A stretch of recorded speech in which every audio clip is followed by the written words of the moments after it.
typically would be watching some Wednesday Maction right now as you and I are recording, but we don't get that this week. Maction is actually the second half of midweek Maction is moved to Friday because of Thanksgiving, so we don't have Wednesday or Thursday college football, but we do have some Friday and Saturday college football, and it's the last week on the schedule for these teams.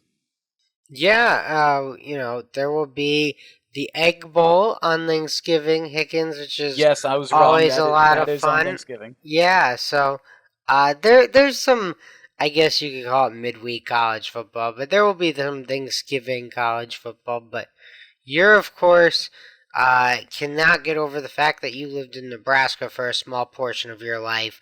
So you have to bet Nebraska football on a Friday. Yes, and Brett, I'm fading Nebraska football on a Friday though because first off, they're hosting the Iowa Hawkeyes, who have had a much stronger season than the Huskers have had this year. And Nebraska's going to be without Adrian Martinez, their starting quarterback. So they're most likely going to have a freshman coming in to get his first start and snaps really with the Huskers in what Nebraska's tried to make into a rivalry game. But as far as I know, when I lived in Nebraska, on the red side, it's considered a rivalry game. On the black and yellow side, they laugh at Nebraska. They don't really consider it a rivalry game because Nebraska wasn't good when they were in the Big Ten facing off against Iowa routinely. That was back when they were in the Big Eight. So I'm just fading Nebraska, who's 3-8 on the season. They don't even have a win to get into a bowl eligibility scenario right now. I think it's a pack it up and go home. I don't take the Nebraska finish off strong. Listen, Scott Frost has found a way to lose nearly every single game this year. It's been close. There's been a lot of close ones, but he's found a way to lose nearly all of them. Just taking Iowa on the money line. It's minus 110. It's even odds both sides. I don't get it. There you go, taking Iowa. Okay, can't hate it, Higgins. I'm kind of with you. Well, Higgins, this weekend we've got the Iron Bowl, and then we've got the game between Ohio State and Michigan.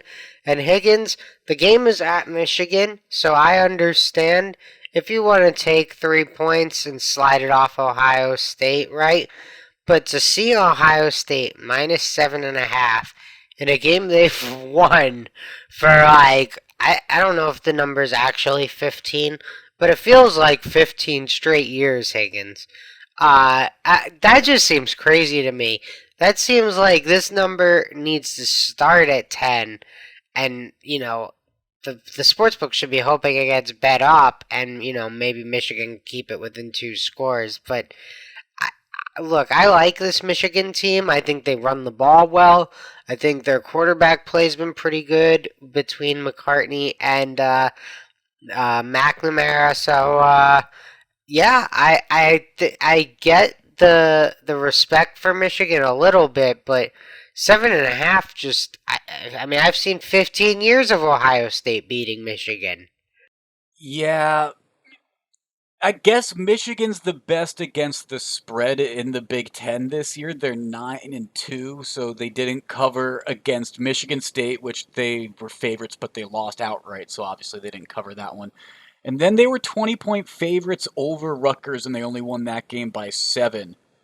But Brett, I've faded Ohio State a few times. It worked out for me earlier in the season, but they've been on an absolute roll to finish off this year. I agree with everything you said. For the sake of the pillars, I'm not looking at the spread.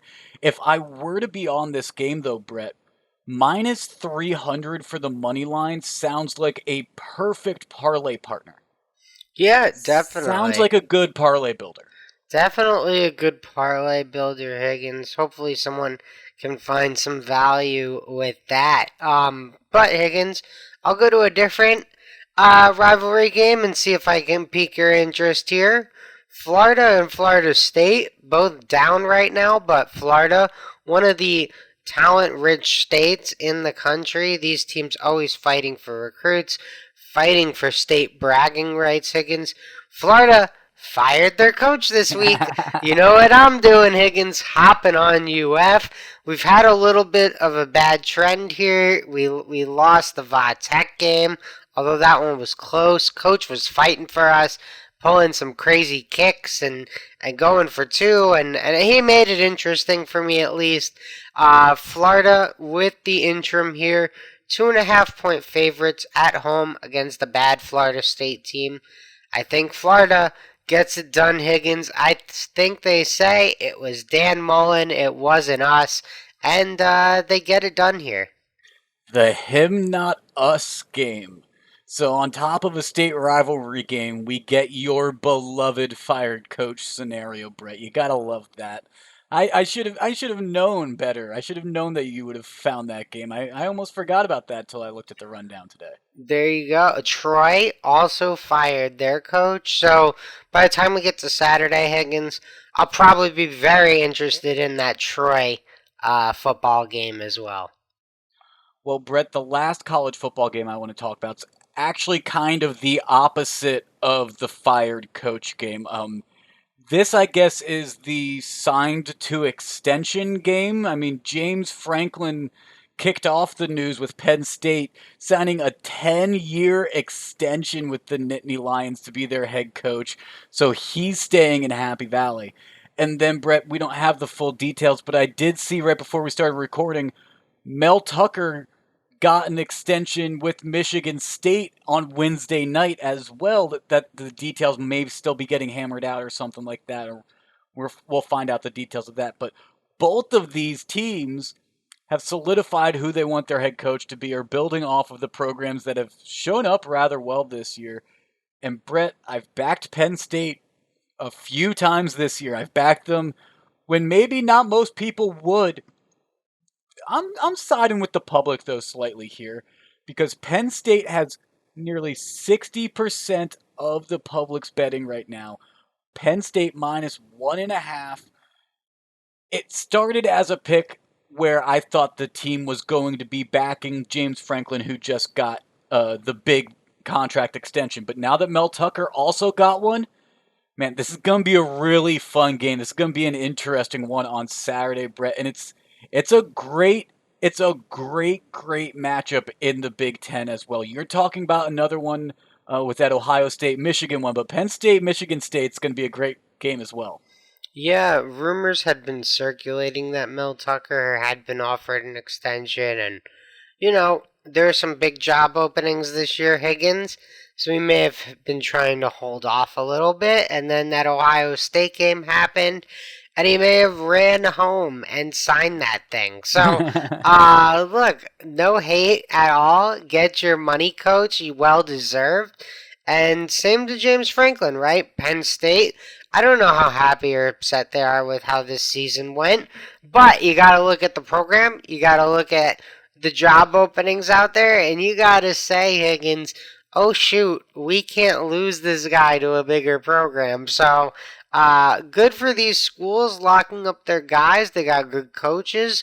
Teams are competitive week in and week out. So, yeah, you like to see this stuff. Sometimes it's similar to like when you and I talk about the NFL draft, and it doesn't necessarily matter what number you're picking the guy at. If that's your guy, go get your guy. And maybe the results might not be as strong as you would have liked, but if you believe this is your guy and he's building something in with your program, then absolutely go out and make sure that you solidify him with these multiple Power 5 offerings that are available right now. There's some big jobs that are available in college football. It's going to be very interesting over the next month. Yeah, lots of good jobs out there. Higgins, LSU, USC, Florida, Washington, TCU. I think Washington State. So lots of job openings out there in the Power 5. Va Tech, I didn't say. Miami just fired their AD, so they still have a football coach, but it seems like a new AD might want to bring in a new football coach as well. I'll be interested to see which is the first chip to fall and how quickly that sends the rest of the dominoes crashing behind it.